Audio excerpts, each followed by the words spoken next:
All right. Well, welcome to the Thursday edition of the Illinois Ag Career Corner. My name is Sean Arians. I'm the Regional Business Director for Advanced Agrilytics. Live in Illinois, have grown up in Illinois, was an FFA member and a section president back in the day. So I have a long history and passion around FFA and ag education, and have certainly benefited from a lot of those experience that I'll hopefully share with you today. But as we get going here, I alluded to my role today. I'm also involved in the farming operation. I farm in Northwest Illinois and took that family farm over about 5 years ago. This is my fifth crop that I'll hopefully get planted next week as the weather turns a corner and dries up.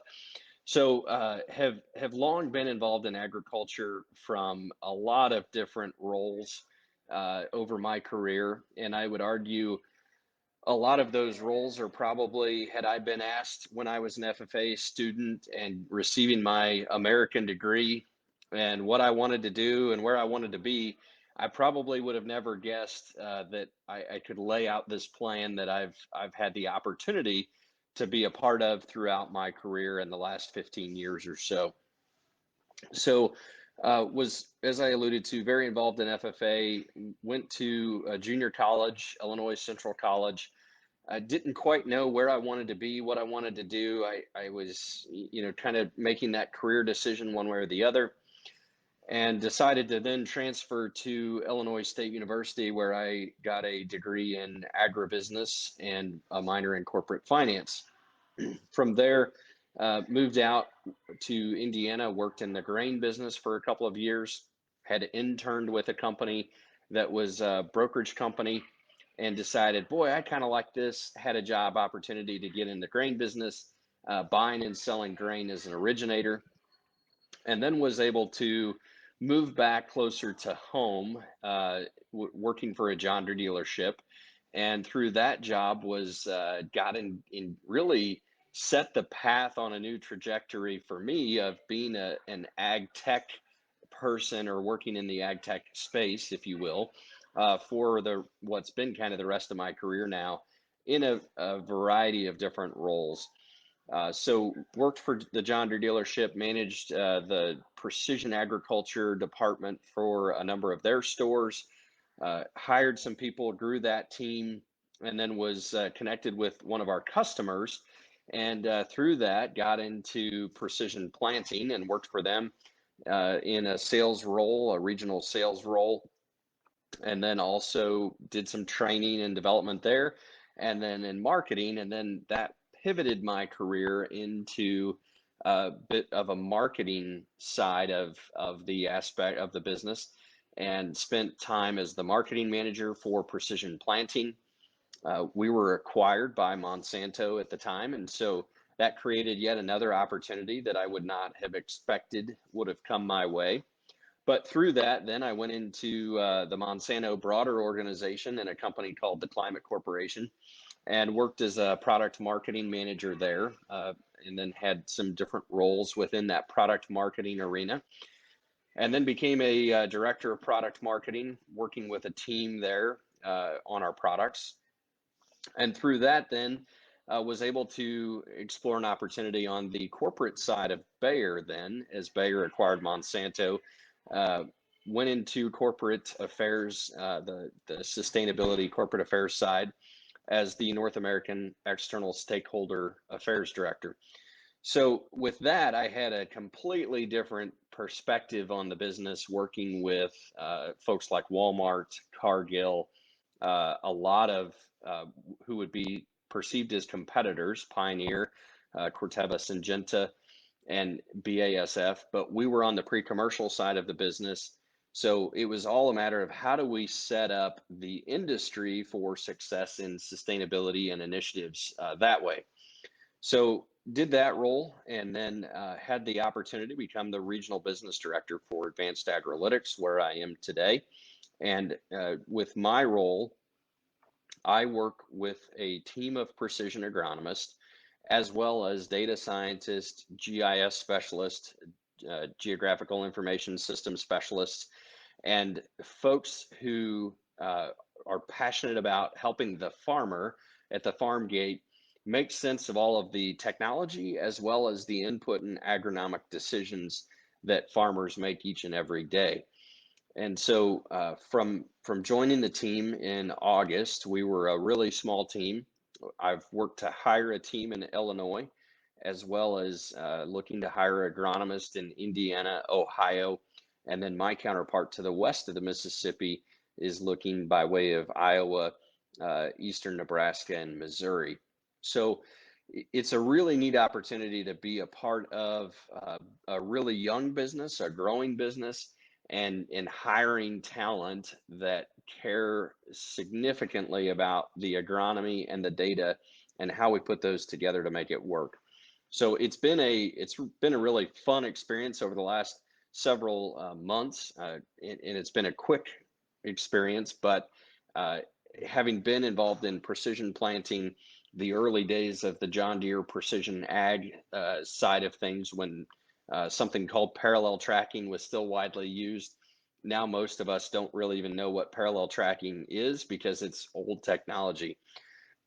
So having been engaged in a lot of those different new and emerging technologies and markets, that's been something that's been really fun for me in my career to be able to be a part of, see it change, be a part of that change, and help others come along with that change. So that's a really brief background on me. There's a question here. What advice would you give to students who are interested in pursuing your career path? Now, I know everybody tells you you need 5 and 10 year goals, and I do think that's important.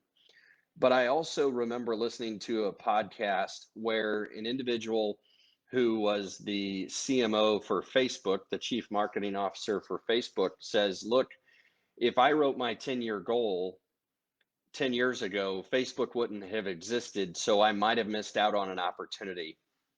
And I think that's really important is goals and objectives are really, really critical to think about where do you want to be? What would you want to do? And certainly as I interview people, it's always a question of if you could write any page of the book, where do you want to be? Give yourself some leverage there to think about what's your goal and objective and how are you going to get there? And don't limit yourself to something that may not exist today because in 5 or 10 years it may quite easily exist. Um, there's a lot of opportunity in the industry today, and I would argue more so than 10 or 15 years ago to create job opportunities. And certainly companies who see that you've identified a gap or an opportunity and you have a clear path of how you would get there, that will open up the doors for you as an individual to write your own ticket, if you will, and help you advance in a company, help you take a job or opportunity that may not exist and allow you to create it.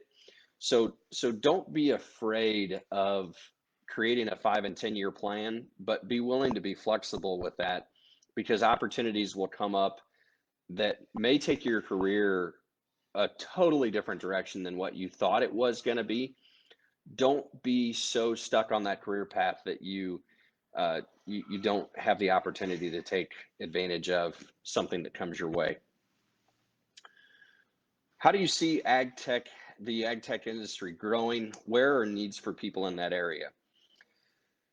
The sky is the limit here by way of ag tech, and ag tech is probably a little bit too, what would you say, too jaded on what it used to be, and no different than what people consider farming or agriculture. It's not just planting the crop. Look, I need people, and farmers need people who understand data. So if you are a data person who can take and manage what a farmer puts together by way of data that's being collected across the growing season, and you understand that, there's a place for you in agriculture and ag tech. If you understand, and the easiest analogy here is if you are good at video games, but you don't want to be directly engaged in farming, there's probably a spot for you, because we need people who are UI, user interface, and UX, user experience designers, to say, if a farmer's going to use this technology, how do I make it easy to engage with and consume? If you're a business individual, we need you in ag tech to help understand, how do the dollars and cents come together to make a profitable decision for the farmer? If you like getting your hands dirty, at the end of the day, we need somebody who can understand the data, but put it into practice in the field and help customers through that.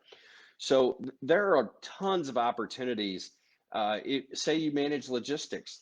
The reality of it is, somebody needs to be able to help understand how logistics move through the process of agriculture, and how do we implement or integrate or develop technology that would be considered ag tech in that space. So don't limit yourself to, hey, I really like this area or that area. There's opportunities there to be engaged in agriculture, no matter what your passion or desires or area of interest are. There's a connection to agriculture there. All right. What is still the challenge for ag tech? Um, the challenge, and Jenna, great to see you. Sometime maybe again on Supper with Sean, but good to see you. So as you think about opportunities in challenges for ag tech, look, it's all about getting farmers to implement. And I think more and more, as we think about whether it be sustainability or technology, that we need people who can understand, what is the data telling us, and how do we help the farmer manage through it? Because today the farmer is pulled so many different directions. They need somebody to help cut through the decisions, the processes, what's going to work, how does it implement their or integrate into their business today. And so I think the challenge and the opportunity are, how do we help implement some of this ag tech that already exists today? And we need people to help understand that and put it into a practical use on the farm. And that's the biggest opportunity. What are some things you did in high school and college that helped you prepare for your career? FFA, as I alluded to in my intro, was certainly a huge part of that, by way of public speaking, being able to have a customer conversation, handling objections, learning more about the industry. Those are all things that are really important. And generally, when I look at a resume, I want to know, were you involved with everything else or other activities in high school? Did you take on a leadership role in your FFA activities? Were you a captain of a sports team? Were you a volunteer at a local community center or church or wherever, right? Because what that tells me, as someone who's looking for talent, is that, you can multitask, you care about others, not just yourself, and really making it successful for a lot of people around you. And those experiences, no matter whether it's FFA, 4-H, whether you're involved in a community engagement, volunteering, those things all teach us some adversity, some challenges. How do we work with others? And you have experiences that you glean from that. Maybe it's a fraternity or sorority that you're a leader of the chapter. Those are challenging roles, because look, it's not, nobody has to listen to you per se in those early days of your career as a fraternity sorority officer or an FFA officer. They will probably do that, but it's not quite as required. So you're going to see challenges. You're going to have situations that you have to endure, that there's no necessarily clear answer. Compared to in a workplace, policies and procedures are very clear and always developed, and that's not always the case in the volunteer community, uh, collegiate space, college space. uh, so you've got a lot of adversity there and challenges that you've already proven you can overcome. So that is a big thing that I always look for. Um, and so, Thomas, that kind of gets to your question. You were involved in FFA, then involved in college with a number of groups, including PAS, Post-Secondary Ag Student Organization, Farmhouse. How do you recommend graduating seniors stay engaged and involved? And so I think that previous answer really hits that of find a space to get involved. And for me, I'm not so hung up on where is it that you're going to get involved in. Obviously, if you're going to spend time doing it, you should care about it, and you should have a reason why you're going to spend time, because that's the one thing that we all have a limited number of, and that's hours in the day and minutes to donate or volunteer and give of time and treasures and talents, right? So if you're doing that, you certainly better be passionate about that cause and why you're going to spend time there, and then make it count. Um, you know, being involved in 50 things, some people have the capability to do that, but you're probably not doing any of those really well. So I would find a couple that you are really excited about in college, and get involved with that. It provides an opportunity to meet people, the network, no different than your FFA network. You will keep in touch with some of the friends that you meet, whether it be in your local chapter, whether it be attending a state or national convention. You will still connect with people that you have those relationships developed with in high school. The same for college. Some of your new best friends will come in college. You will work with some of those people. They may be your boss, you may be theirs. They might be a network to help you get a job down the road. So it's really important to be involved in a group to help you broaden your network, broaden your experiences, and those will all be things that will help you down the road. Megan asked, what's the most rewarding part of your job and what is the most challenging? The most rewarding is really the opportunity to bring talent together and work with said talent. And I would say, even in my career today, whether I look back at my Monsanto career, Bayer, Precision, any of my roles that I've had, the biggest reward is being able to work with phenomenal people. And everybody has an opportunity to bring something to the table, and you learn from them, you grow, you develop. Some days that's also the most challenging part, because when you work with such talented people, they challenge you and stretch you outside of your comfort zone. They present you with new scenarios, situations that maybe you're not prepared for, maybe you don't think you're prepared for, but you have to be able to grow and challenge yourself through those experiences, and that becomes the challenge, right? If you work with super smart people, they're going to help take you to the next level, and that's okay. But you have to be willing to accept that challenge to work through that as well. All right, looks like maybe one last question here. If you do have one, feel free to throw it up there. And Megan asked, what is your biggest piece of life advice? And for me, I think it's probably the most consistent thing, especially in the ag industry and admittedly in the world, right? The world is a much smaller place than what it was before social media and the ability to connect with people uh, that may not be in our day-to-day lives, but certainly people that can help us around the world. And for me, it's don't ever underestimate the impact a person can make in your life and or your career. And it doesn't have to be just in agriculture, uh, because there will be experiences that you'll have the opportunity to participate in, whether it's your FFA career, college career, that you'll meet people who will leave a mark, and they're probably going to come when you least expect it.